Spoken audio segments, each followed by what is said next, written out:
오늘 말씀은 요한복음 7장 37절부터 39절입니다. 명절 끝날 곧 큰 날에 예수께서 서서 외쳐 이르시되 누구든지 목마르거든 내게로 와서 마시라. 나를 믿는 자는 성경의 이름과 같이 그 배에서 생수의 강이 흘러나리라 하시니 이는 그를 믿는 자들이 받을 성령을 가리켜 말씀하신 것이라. 예수께서 아직 영광을 받지 않으셨으므로 성령이 아직 그들에게 계시지 아니하시더라. 아멘. 되게 사람들은 욕망이 있습니다. 본능적으로. 그래서 그 본능은 누구도 예의가 아닙니다. 누구든지 갖고 싶은 것, 하고 싶은 것, 가고 싶은 것 등에 대한 그러한 욕구가 사람들에게는 있습니다. 특별히 그러한 인간의 갈증들은 누구도 예의가 아닐 뿐만 아니라 그 마음에 원하는 것을 위하여서 인간의 욕심이 지나치는 데 문제가 있습니다. 그래서 헬라어에서는 에피두미아라고 해서 인간의 욕심은 끊을 수 없는 욕구, 정욕 이렇게 표현하고 있습니다. 이런 인간의 갈증의 원인이 되는 것이 있다면 뭐가 있을까요? 그것은 죄로 인하여서 인간의 본능이 부패된 데서부터 시작된 것입니다. 바로 인간의 갈증은 그냥 단순한 문제가 아니라 영적인 문제가 있는 것입니다. 어, 하나님께서는 에레미야 선지자를 통해서 이스라엘 민족에게 두 가지 하나님께 대한 악이 있는데 그것은 에레미야 2장 13절 말씀에 보면 생명의 근원이 되시는 하나님을 버린 것과 또 스스로 터진 웅덩이를 만드는 것, 물이 고이지 않는 웅덩이를 만드는 것. 다르게 말하면 하나님 없이 스스로 내가 살아가려고 하지만 거기에는 아무런 열매가 맺을 수 없다는 얘기입니다. 인간의 영적 갈증은 이처럼 하나님을 버린 데서, 생명의 근원이 되신 하나님을 놓친 데서, 하나님이 계시지 않은 데서부터 인간이 그 어떤 것으로도 채울 수 없음을 말해주고 있습니다. 인간들은 그 어떤 것을 가진다 할지라도 그 욕구를 채울 수가 없습니다. 왜냐하면 인간의 진정한 만족은 하나님께로부터 오기 때문에 그렇습니다. 하나님보다 더 큰 것은 이 세상에 없습니다. 그러므로 하나님이 계시지 않는 사람은 이 세상에 있는 모든 것을 다 갖는다 할지라도 그 욕구가 채워질 수 없는 것입니다. 한마디로 공허하고 허전하고 불안하고 두려움의 증거가 될 수 있는 것이죠. 낙타를 보면 여행할 때 오랜 한 달 동안도 거의 물을 찾지 않습니다. 왜냐하면 낙타 안에는 그 물 주머니가 있어요. 그래서 굉장히 물을 많이 이렇게 한 번에 많이 먹잖아요. 그래서 저장해 놓고요. 그것을 여행할 동안에 계속해서 그것을 이제 사용하고 있기 때문입니다. 그러나 사슴은 매일매일 물을 먹어야 돼요. 왜냐하면 물주머니가 없기 때문에 그렇습니다. 우리 인간에도 이처럼 물주머니가 있는 낙타와 물주머니가 없는 사슴과 같이 우리에게는 하나님이 없다라면, 생명의 근원인 그 하나님이 우리 속에 계시지 않는다라면 우리도 사슴처럼 갈증으로 매일매일 마시지만 또다시 갈증으로 찾을 수밖에 없는 것입니다. 이처럼 우리의 갈증을 해소하기 위해서는 생명의 근원 대신 예수님이 계셔야 됩니다. 예수님이 계시지 않으시면 우리는 우리의 영적인 갈증을, 인간의 갈증을 해소할 수가 없습니다. 바로 예수님께서는 생수의 근원이 되시는 분이십니다. 예수님은 내가 곧 길이고 진리고 생명이라고 말씀하셨어요. 또한 요한복음 6장에 보면 예수님께서는 나는 하늘에서부터 내려온 산떡이니 누구든지 내게 오는 사람은 줄이지도 않을 것이고 영원히 목마르지 않을 거라고 말씀하세요. 그래서 말씀하시기를 나의 살은 참된 양식이고 나의 피는 참된 음료로다. 내 살과 피를 먹고 마시는 자는 영원히 목마르지 않을 거라고 말씀하십니다. 요한복음 6장 35절에 예수께서 이르시되 나는 생명의 떡이요 내게로 오는 자는 결코 줄이지 아니할 터예요. 나를 믿는 자는 영원히 목마르지 아니할 것이라. 바로 예수님께서 예수님을 먹는다는 얘기는, 바로 생수를 마신다는 얘기는 생명의 떡을 먹는다는 얘기는 예수님을 믿는다는 얘기인 것입니다. 하나님께로 와서 생수를 마시는 자에게는 영원히 목마르지 않을 거라고 이사야서 55장 1절에도 이렇게 말씀하시네요. 오라 너희는 너희 모든 목마른 자들은 물론 나오라. 돈 없는 자도 오라. 너희는 와서 사 먹되 돈 없이 값 없이 와서 포도주와 젖을 사라고 말씀하십니다. 자, 이처럼 그래서 우리는 우리의 갈증을 해소하기 위해서 우리에게 진정으로 필요한 것은 생명의 근원이 되신 하나님, 바로 생명이 되신 예수님을 마셔야 됩니다. 그래서 오늘 예수님께서는 그렇게 말씀하고 계세요. 누구든지 목마르거든 내게 와서 마시라고 말씀하시죠. 오늘 35절 37절에 보면 명절 끝날, 지금 이 명절은 초막절을 말하고 있거든요. 유대인들에게는 3대 절기가 있습니다. 유월절과 함께, 그리고 맥주절과 초막절 또는 장막절이라고도 하죠. 이스라엘 백성이 광야에서 지낼 동안에 그 사막에서 물이 없을 때 하나님께서 모세를 통하여서 반석을 쳐서 물을 놔서 먹게 하셨습니다. 그래서 이스라엘 백성들은 그것을 기념하고 감사하면서 이 초막절에는 저 실로암 못에 가서 제사장들이 물을 떠다가 이 명절 동안에 제사를 드릴 동안에 번제단에다가 제단에다 물을 계속 부었습니다. 그래서 그것을 기념하면서 저들이 물을 붓고 이 명절 끝날 최고의 명절의 절정을 이루었을 때 예수님께서 일어서서 말씀하시기를 너희들은 목마르거든 내게 오면 너희는 마시게 될 것이고 또한 나를 믿는 자는 성경의 이름과 같이 그 배에서 생수의 강이 흘러날 거라고 말씀하십니다. 자, 명절 절정에 그들은 마치 광야에서 하나님이 물을 주셨던 것처럼 지금도 그들에게 이제 그 축제를 하면서 노래를 부르는데 우리에게 물을 내려 주옵소서, 그리고 풍성한 열매를 맺게 해달라고 그렇게 그들은 찬양을 합니다. 그럴 때 예수님께서 그들에게 바로 내게 와라, 그리고 내게 와서 마셔라. 그건 목마르지 않을 것이다. 그리고 영원히 목마르지 않을 것이다. 이렇게 외치고 계시는 것입니다. 오늘 예수님께서는 생수를 우리에게 마시라고 말씀하시는데 생수를 마신다는 얘기는 바로 우리가 육신이 물을 마시듯이 예수님을 마시면, 예수님을 먹으면, 그 얘기는 예수님을 믿으면, 믿는다는 것은 받아들이는 것을 말하는 것입니다. 요한복음 1장 12절에 말씀하셔요. 영접하는 자, 곧 그 이름을 믿는 자들에게는 하나님의 자녀가 될 거라고. 또한 요한계시록 3장 20절에는 볼지어다 내가 문 밖에 서서 두드리는데 누구든지 내 음성을 듣고 문을 열면 내가 그에게로 들어가. 바로 예수님을 맞아들이는 거, 내가 영접하는 거, 그리고 내 안에 모셔드리는 거, 내가 예수님 안에 들어가는 거, 예수님이 내 안에 오게 하는 거, 모시는 것, 이것을 우리는 먹는다, 마신다, 이렇게 말씀할 수 있겠습니다. 우리가 구원받았다는 증거, 바로 예수님께서 내게 오셨다는 것은 구원받은 증거인데요. 요한일서 5장 11절에 또 증거는 이것이니 우리에게 하나님께서 영생을 주신 것과 그 아들아 있는 그것이다. 그래서 아들이 있는 자에게는 생명이 있고 아들이 없는 자에게는 생명이 없다고 말씀하세요. 너희가 하나님의 아들의 이름을 믿는 너희에게 이 성경을 쓰는 것은, 사도 요한은 그렇게 말하죠. 너희 속에 영생이 있음을 알게 하려고. 바로 예수를 믿는 사람들에게는 생명의 근원이 되신 예수님의 생명을 갖게 되는 것입니다. 바로 예수님이 계신다는 얘기는 예수님의 생명으로 우리가 구원받았고, 사도 바울은 고린도후서 5장 17절에 누구든지 그리스도 안에 있으면, 우리가 그리스도 안에 그리스도를 믿으면, 그 안에 있으면 새로운 피조물이 되나니 이전 것은 지나갔다 새 것이 되었다고 말씀하십니다. 바로 우리가 예수 믿기 전에 있었던 나에게는 없었던, 예수 믿기 전에는 없었던 그 생명이 예수님을 영접함으로 예수님 안에 있었던 생명을 갖게 되는 거죠. 그래서 새로운 생명, 새로운 사람, 새로운 피조물이 되는 것입니다. 요한복음 5장 26절에는 하나님께서 예수님 안에 하나님과 똑같은 생명을 예수님 안에 있게 하셨다고 말씀하세요. 그래서 누구든지 그 예수님 안에 있는 똑같은 생명을 믿는 자들에게는 영생을 갖게 될 것이고 심판에 이르지 않고 사망에서 생명으로 옮겨질 거라고 말씀하십니다. 예수님께서는 우리에게 하나님과 같은 똑같은 생명을, 예수님 안에 가지신 그 생명을 주기 위해서 하늘 보좌를 버리시고 이 땅에 오셔서 자기를 내어주셨어요.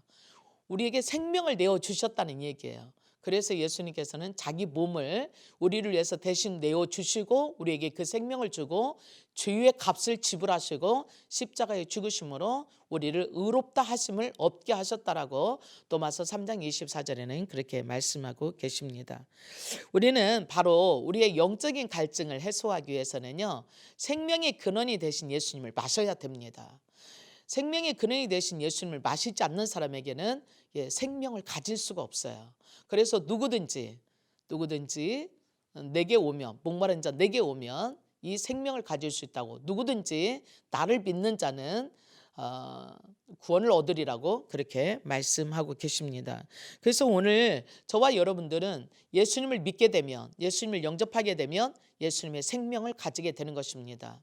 그래서 이 예수님의 생명은 오늘 말씀하시기를 너희가 받아야 될 성령을 말씀한다고 그러셨어요.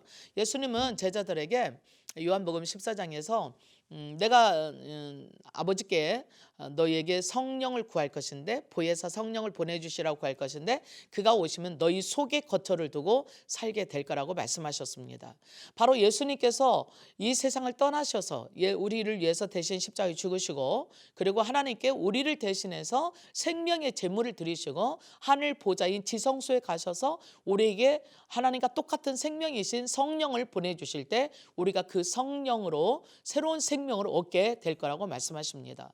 그래서 예수님의 제자들은 예수님과 함께 있을 동안에도 두려워하고 불안해하고, 그리고 예수님 십자가에 죽으셨을 때 예수님 버리고 다 도망갔거든요. 그랬는데 성령을 받은 다음부터는 완전히 달라졌어요. 예수님께서 너희가 나를 믿는 자는 내가 행한 일도 할 것이고 나보다 더 큰 일도 할 것이라 말씀하신 것처럼, 정말 성령이 임한 다음부터는 예수님께서 하셨던 일들도 했고 그보다 더 큰 일들도 했음을 보게 됩니다. 이게 바로 뭐냐면 하나님의 생명이 예수님 안에 있었던 그 생명이 이제 성령을 통하여서 제자들 안에 들어왔고, 그리고 오늘날 예수를 믿는 저와 여러분에게 성령님께서 하나님의 생명을 가지고 우리 안에 들어오셔서 우리와 영원히 함께 살게 되는 것입니다. 그래서 예수님께서는 내가 곧 부활이요 생명이니, 바로 죽음을 이기신 영원한 생명, 죽음을 이기시고 부활하셔서 우리에게 죽지 않는 영원한 생명을 가져오셔서 예수를 믿는 우리 모두에게 이러한 영원한 생명을 주신다는 약속을 하신 것입니다. 그래서 누구든지 주 예수를 믿으라, 그리하면 너와 내 집이 구원을 얻을 거라고 말씀하시죠. 자, 두 번째로 우리가 이처럼 우리의 영적인 갈증을 해소하기 위해서는 그걸 믿어야 돼요. 예수를 믿는 사람들에게는 예수님 안에 있었던 그 영원한 생명이 우리 안에 들어와서 내 안에 정착되어져서 내 안에 담겨져서 나와 함께 더불어 사는 새로운 생명을 가진 그러한 생명이 주어졌고, 그 생명이 성령님께서 우리에게 가져오셔서 함께 살고 계신다는 것을 여러분과 제가 믿어야 됩니다. 그래야만이 우리는 하나님과 함께 예수님의 생명을 가지고 사는 새로운 피조물이 될 수 있습니다. 새로운 하나님의 자녀가 될 수 있습니다. 그래서 영접하는 자, 바로 하나님의 생명, 하나님과 똑같은 생명을 가지신 예수님의 그 생명을 가진 자는 하나님의 자녀가 되는 거예요.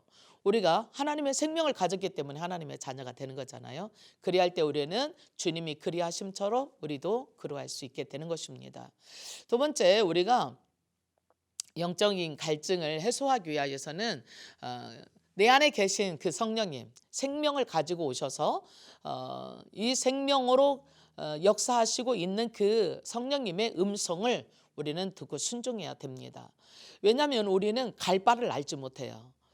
내일 어떤 일이 생겨날지 몰라요. 그러나 성령은 모든 깊은 것까지도 통달하시는 분이십니다. 그래서 우리가 알지 못하는 장래 일을 알게 하시기도 하시고, 진리 가운데로 인도하시기도 하시고, 또한 우리에게 알지 못했던 것들을 가르쳐 주시며, 또한 하나님께서 우리에게 주셨던 그런 말씀들을 우리는 망각이라고 하는 것을 통해서 다 잃어버려요.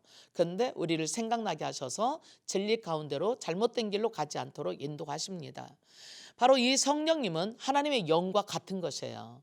로마서 8장 9절에 보면 곧 하나님의 영, 진리의 영, 또한 성령, 그리스도의 영이 있지 않으면 너희는 그리스도의 사람이 아니라고 그랬어요.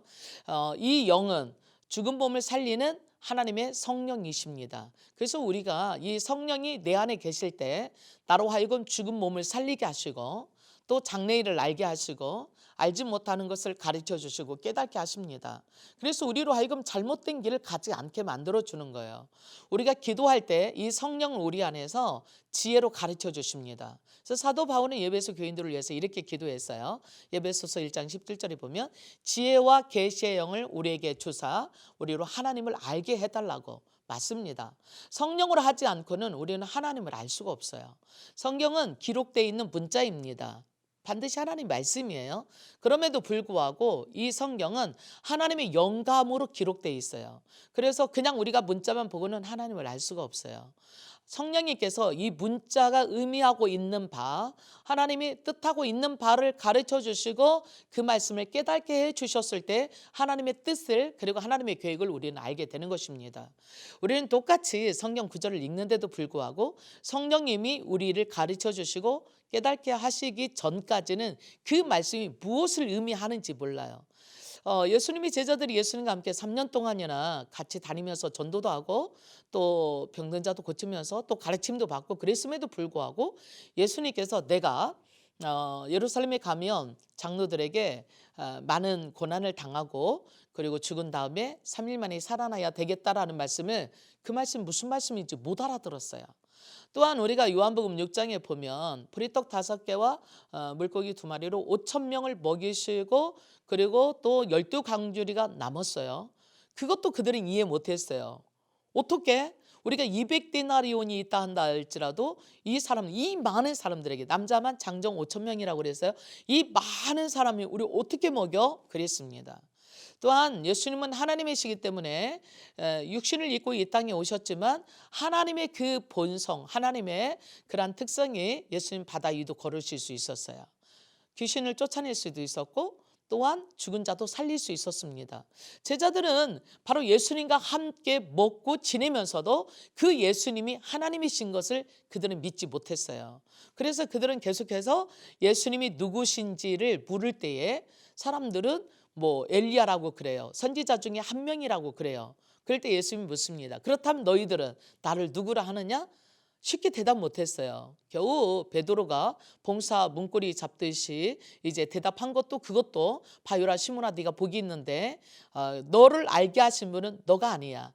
바로 하나님이야. 성령님이야. 이렇게 말씀하시고 계시는 거죠. 성령님이 가르쳐주지 아니하시고는 우리는 예수님이 누구신지 이해할 수가 없어요. 유대인들은 바로 하나님이신 예수님이 인간의 몸을 입고 이 땅에 마리아를 통해서 온 것도 인정할 수 없었고 또 예수님께서는 하나님의 아들이라고 내가 곧 하나님이라고 나와 하나님이 하나라고 말하고 또 뿐만 아니라 하나님이 나의 아버지라고 이렇게 말할 때 예수님은 신성모독죄로 돌을 들어서 죽이려고 했습니다.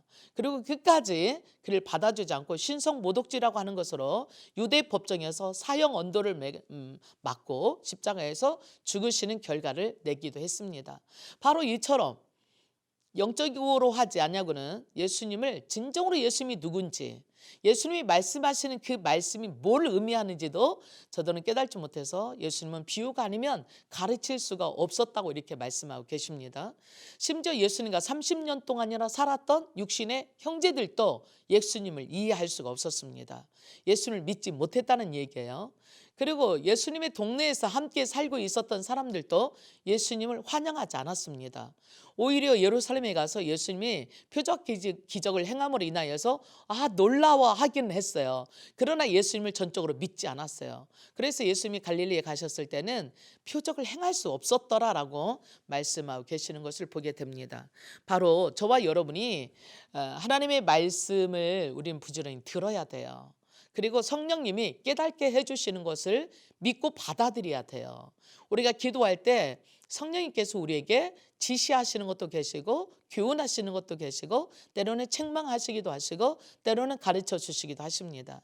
그럴 때 책망할 때는 우리는 내가 하지 말아야 될 거에 대해서 왜 그거 했는가라고 하는 깨달음을 줄 때에 우리는 때때로 기분이 그렇게 썩 좋지는 않아요.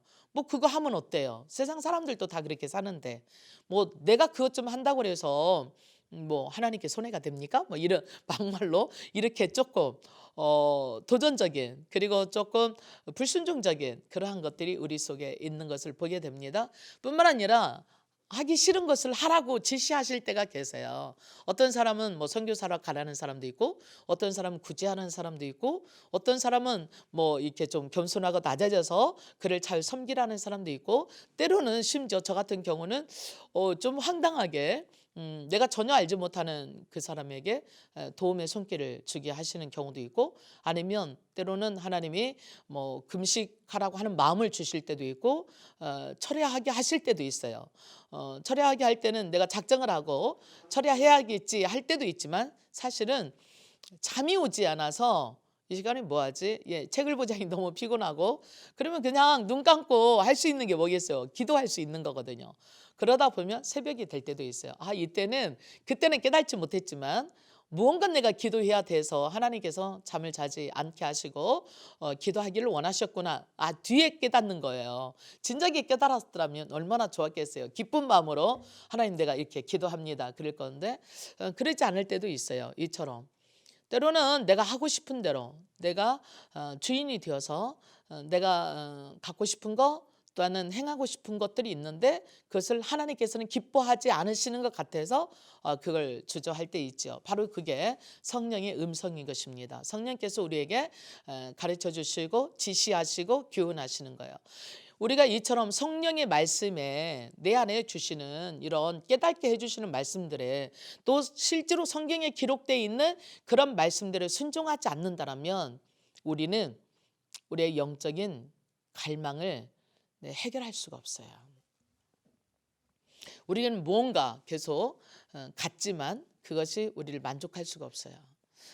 바로 우리에게 하나님이 계신다고 하는 것을 믿고, 그 하나님께서 우리에게 가르쳐 주시는 것은 완벽하고 완전하고 진리이고, 그리고 잘못되지 않았다고 하는 것을 우리는 순종할 때 그것이 하나님의 말씀을 이룰 수 있는 풍성한 삶이 저와 여러분에게 있어지게 될 것입니다. 그래서 우리는 내 안에 주님이 계신 것을 여러분이 꼭 인식해야 돼요. 의식해야 돼요. 빌립보서 2장 13절에는 말합니다. 너희 안에서 행하시는 분은 하나님이시니. 또 요한복음 15장 7절에도 그래요. 네가 내 안에 있고 내 말이 너희 안에 있으면. 우리는 예수님이 내 안에 계셔서, 예배소서는 특별히 예수님 안에, 또 그리스도 안에, 그 안에 생명이 있고, 또 그 하늘에 속한 모든 신령한 복을 주시고, 또 내게 능력 주시는 자에서 그 안에서 네가 모든 것을 할 수 있고, 예수님 안에서라는 말씀을 굉장히 많이 합니다. 우리가 예수님 안에 있다라고 하는 걸, 내가 정말 혼자가 아니라는 것을 날마다 인식하고, 그리고 그분이 말씀하시는, 그분이 기뻐하시는, 내가 어떻게 하면 주님을 기쁘시게 해드릴까? 기쁘시게 해드리고 싶은 그런 소원을 두고 우리로 행하게 하시는 그 하나님을 따라서 행할 때에 성령의 열매를 맺을 수 있는 거예요. 사랑과 희락과 화평과 오래 참음과 자비와 양성과, 또한 충성하고 온유하고 절제할 수 있는 거예요. 그렇지 않으면 우리의 욕구대로 한다면 우리의 욕심이 잉태하여 죄를 낳고 죄가 장성하여서 사망에 이르게 하는, 나만이 사망에 이르게 하는 게 아니라 우리 가정을, 그리고 나라와 민족을, 공동체를 힘들고 어렵게 만들어 줄 수 있습니다. 다툼이 어디서 날까요? 네, 욕심에서 나는 거예요. 그래서 하나님께서는 탐심은 우상숭배라고 그렇게 말씀하고 계시는 것입니다. 자, 우리가 이처럼 우리의 영적인 갈증을 해결할 수 있는 것은 하나님의 말씀에 순종하는 거예요. 그리할 때 우리는 내 욕심을 내려놓아질 수 있고, 하나님의 뜻을 이루고 하나님의 기뻐하심의 풍성한 열매를 하나님 나라 확장에 쓰임받는 존귀한 자가 될 것입니다. 세 번째로 우리의 갈증을 해소하기 위해서는요, 성령님이 날마다 갈망해야 돼요. 다르게 말하면 성령으로 충만해야 돼요. 우리는 구원받는 것은 유례입니다. 유례. 한 번만 구원받으면 돼요. 그러나 구원받은 이 구원을 여러분들이 유지하고 지켜야 돼요. 그러기 위해서는 성령으로 충만하게 받아야 됩니다. 사도 바울은 우리가 이미 한 번 구원받았는데도 불구하고 어떤 사람은 타락해서 구원을 잃어버리는 사람도 있었어요. 그래서 한번 빛을 받고 성령을 체험하고도 타락하게 되면 회개할 교회가 없게 된다라고 히브리서 6장 3절엔 그렇게 우리에게 말씀하고 계십니다. 그래서 바울은 너희 구원을 이루어 가라, 두렵고 떨리는 마음으로. 우리가 구원받는 것을 두려워하고 떨으라는 얘기가 아니라, 우리가 이미 정말 구원받았으면, 우리는 지체 높은 사람들하고 이렇게 같이 가면 좀 어딘지 이렇게 조금 떨리잖아요. 좀 조심스럽잖아요. 또 실수할까 봐, 아니면 내가 또 뭘 잘못하면 안 되니까, 또 저분한테 피해가 되면 안 되니까. 그리고 어쨌든 좀 나보다 연세도 있고 또 지위도 높고, 그리고 뭐 직장에서도 뭐 사장님이나 아니면 정말 좀 지위가 있으신 분과 간다면 우리는 어떻게 좀, 뭐 무서워한다는 얘기가 아니라 조심스럽고 두렵고 떨리는 마음으로, 조심스러운 마음으로 그렇게 함께 동행하고 그를 섬기고 그렇게 살펴드리는 것처럼, 예수님이 내 안에 계신다라면 우리도 그러한 마음으로 정말 이 천지를 창조하신 그 하나님이신 그분이 내 안에 계시는 거예요. 그래서 어떻게 해요? 나를 보고 계시겠죠. 내가 하는 모든 것들, 내가 하는 모든 말을 듣고 계시고 보고 계시겠죠. 어떻게 함부로 얘기해요? 우리는 다른 사람들에게 뭐라 할까요? 잘 보이기 위해서, 아니면 실수하지 않기 위해서, 사람들이 볼 때도 창피하지 않기 위해서, 부끄럽지 않기 위해서 잘못된 일들 안 하잖아요. 사람들이 보면 내가 혼자 있을 때는 뭐 아무렇게나 했다가, 옷도 그냥 아무렇게나 입고 있다가, 또 다른 사람들이 있을 때는 좀 옷도 좀 정갈하게 입고, 그리고 얼굴도 좀 이렇게 씻고, 또 머리도 좀 빗고, 이렇게 바른 자세로 이렇게 보이는 거 아니겠어요? 그렇지 않는다면 사람들 저 사람 뭐 이렇게 다르게 말하면 흉이 될 수도 있고요. 또 아니면 또 부끄러움이 될 수도 있고 그럴 겁니다. 근데 예수님이 내 안에 계신다면 바로 우리는 사람들에게도 잘 보이기 위해서 나를 가꾼단 말이죠. 내 태도와 나의 생각과 나의 행동들을 조심하잖아요. 근데 천지를 창조하신 그 하나님이 나와 함께 지금 동행하고 있는데, 우리가 막 이렇게 함부로 말하고 함부로 행동하고 어떻게 그렇게 해요? 그리고 막 불평하고 남을 비난하고 판단하고 욕하고 심지어 저주하고, 정말 그럴 수가 없는 거예요. 또 뿐만 아니라 이 세상 모든 사람들은 하나님의 자녀예요. 그들을 위해서 예수님께서 십자가에서 죽으셨어요. 내가 너를 사랑하노라 그래서요. 예수님의 십자가는 우리를 사랑하셔서 행하여 주신, 보여주신 그러한 축복이거든요. 내가 나를 섭섭하게 하고 힘들게 했던 그 암흑에 누가 있다고 해봅시다. 우리는 그를 향하여서 섭섭한 마음 때문에 욕도 할 수 있고 비판도 할 수 있고 불평도 할 수 있고 저주도 할 수 있어요. 그런 마음이 우리에게 순간순간 들잖아요. 근데 우리가 바꿔놓고 생각해 보세요. 하나님께서 사랑하는 그 사람을 우리가 어떻게 그렇게 할 수가 있겠어요? 하고 싶지만 하나님이 사랑하는데 그러잖아요. 예를 들면 여러분 자녀들을, 누군가 내가 사랑하는 그 자녀들을 누군가 비난하고 또 저주하고 그리고 불평한다라며 흉본다라면 내 마음 기쁘지 않잖아요. 그런 것처럼 이 하나님의 자녀인, 하나님께서 정말 사랑하는 그 자녀를 내가 불평하고 비판하고 비난하고 흉보고 무시하고 멸시한다라면 하나님이 얼마나 마음 아프시겠어요. 그래서 하나님이 사랑하는 자니까 내 마음은 들지 않지만 우리가 사랑할 수 있는 거, 바로 내 안에 주님이 계신다는 사람과, 그래서 주님이 계시지 않은 사람은 전 삶이 다른 겁니다. 그래서 신앙은 생활이에요. 신앙은 행위가 아니에요. 그냥 단지 우리가 교회만 다니는 종교 행위가 아닙니다. 우리가 교회에서 기도할 때뿐만 아니라, 예배 드릴 때뿐만 아니라 내 가정에 돌아가서, 또한 직장에서, 학교에서, 그리고 내가 세상에서 살아갈 때 만나는 모든 사람들, 행하는 모든 것들과 함께 주님이 그 자리에서 나와 함께 동행하시면서 내가 하고 있는 태도, 내가 말하는 거, 그리고 내가 행하는 모든 것을 보시면서 주님이 기뻐하시는 삶을 살기를 내가 소원하는, 그것을 행하는, 그게 바로 크리스찬의 신앙생활인 것입니다. 그래서 너희는 빛의 자녀인데 빛의 자녀답게 행하라고 말씀하고 계십니다. 우리는 그래서 이처럼 그 일을 행하기 위해서는요, 우리 힘으로 안 돼요. 네, 정말 용서하는 거는 죽는 것만큼도 안 될 때가 있어요. 난 정말 용서하고 싶지 않아요. 저 사람은 정말 보기도 싫어요. 어떤 사람은 그 사람이 보기 싫어서 그 모임에 가지 않는 사람도 저는 봤어요. 심지어 교회를 오지 않는 사람도 봤어요. 그 사람이 보기 싫으니까. 교회는 가야 되겠는데, 하나님은 믿어야 되겠는데 왜 천국 가야 되니까? 근데 그 사람이 보기 싫어서.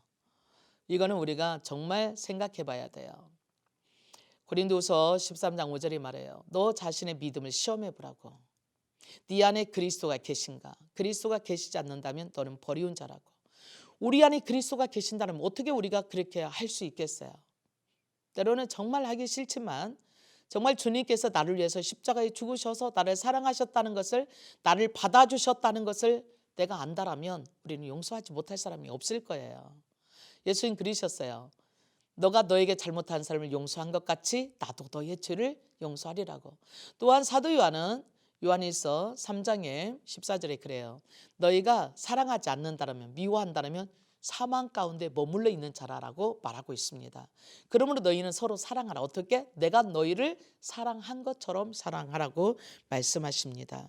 오늘 주님께서는 우리를 위해서 십자가에 죽으시고 살아나셨어요. 그리고 성령을 보내주셔서 성령으로 우리에게 보호하시고 지켜주시고 인도하시고 돕게 하셨습니다. 야고보서 4장 8절에는 우리에게 말씀하셔요.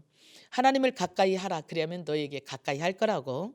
또 시편 73편 23절에는 우리가 항상 주와 함께 하니 주께서 내 오른손을 붙드신다고. 또 28절에는 하나님과 가까이 하는 것이 복이다. 그가 나의 피난처가 되어주실 거라네요. 자, 우리가 말씀을 정리해 봅시다.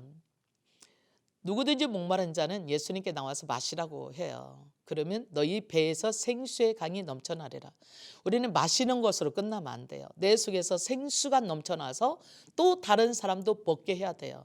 그 얘기는 생수 대신 예수님이 내 안에 충만해져서, 성령으로 충만해져서 이 예수님의 복음을, 예수님의 생명을, 예수님의 사랑을 죽어가는 저 사람들에게, 지옥 같은 이 세상에, 광야 같은 이 세상에 실망과 좌절과 낙심과 고생과 질병과 가난과 저주 가운데 살고 있는 그들에게 예수 그리스도의 복음을 전해주셔서 갈라디아서 3장 14절에 있는 것처럼 우리를 위해서 저주를 받은 바 되사 율법의 모든 저주에서 우리를 속량하시고 아브라함의 복이 우리 이방인에게 미치게 하시기 위해서 성령으로 약속해 놓으셨다는 것처럼 이방인은 우리들에게도 아브라함의 복이 정말 풍성하게 임하도록 저와 여러분이 오늘 또 복음을 전하는 일에, 사랑하는 일에, 섬기는 일에 그리스도의 축복의 통로가 되었으면 참 좋겠습니다.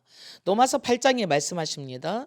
주께서 우리를 위하시면 누가 우리를 대적하리요. 또 뿐만 아니라 요한일서 5장 18절에는 하나님께로부터 난 자들은 하나님이 지키시니 악한 자가 만지지도 못할 거라고 말씀하셨어요. 또한 누가복음 10장 19절에는 우리에게 뱀과 정갈을 밟으며 원수의 모든 능력을 제어할 힘을 주었나니, 권세를 주었나니 결단코 누구도 어떤 자도 너를 해칠 자가 없다고 말씀하십니다.